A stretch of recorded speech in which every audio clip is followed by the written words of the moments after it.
Assalamualaikum warahmatullahi wabarakatuh. Welcome to my channel. Jangan lupa ya, like, subscribe, dan share ke teman-teman kalian. Halo anak-anak, bagaimana kabarnya hari ini? Semoga semuanya tetap sehat dan bersemangat ya.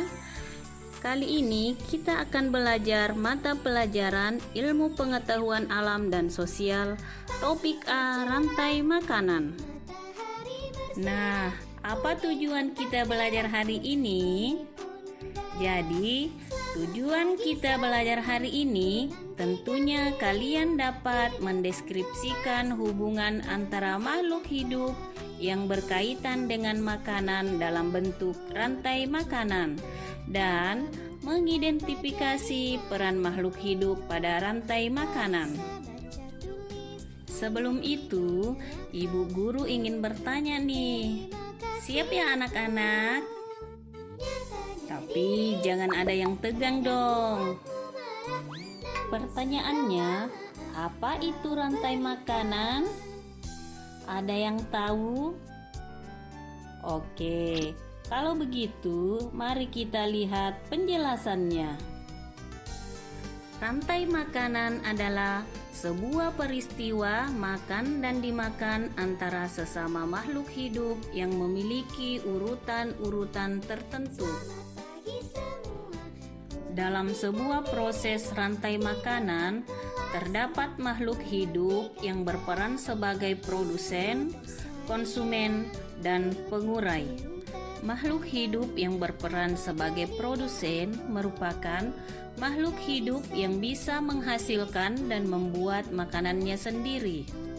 Makhluk hidup yang berperan sebagai konsumen merupakan makhluk hidup yang tidak dapat menghasilkan dan membuat makanannya sendiri.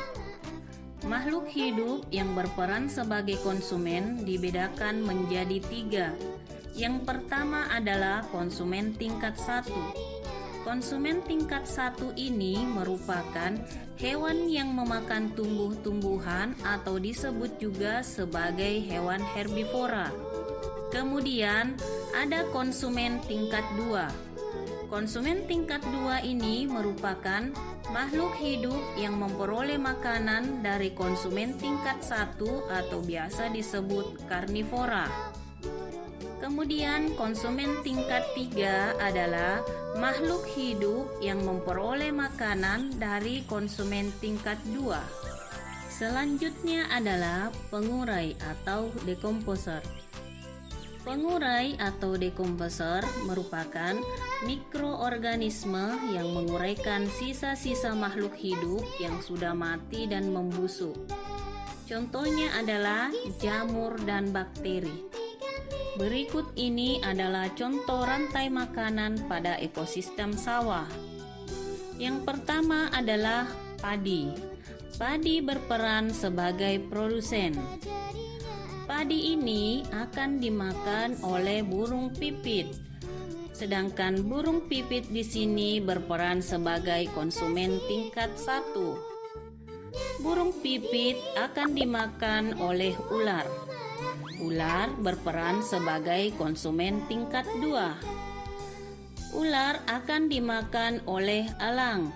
Elang di sini berperan sebagai konsumen tingkat 3. Jika elang sudah mati, maka akan diuraikan oleh jamur. Jamur berperan sebagai pengurai. Selanjutnya, kita lihat contoh rantai makanan pada ekosistem laut. Yang pertama di sini adalah fitoplankton yang berperan sebagai produsen. Fitoplankton akan dimakan oleh udang yang berperan sebagai konsumen tingkat 1. Udang akan dimakan oleh ikan tuna yang berperan sebagai konsumen tingkat 2. Ikan tuna akan dimakan oleh singa laut yang berperan sebagai konsumen tingkat 3. Jika singa laut sudah mati, maka yang berperan sebagai pengurai di sini adalah bakteri. Itulah tadi materi tentang rantai makanan. Semoga yang kita pelajari hari ini bermanfaat ya untuk kita semua. Terima kasih untuk hari ini. Sampai jumpa.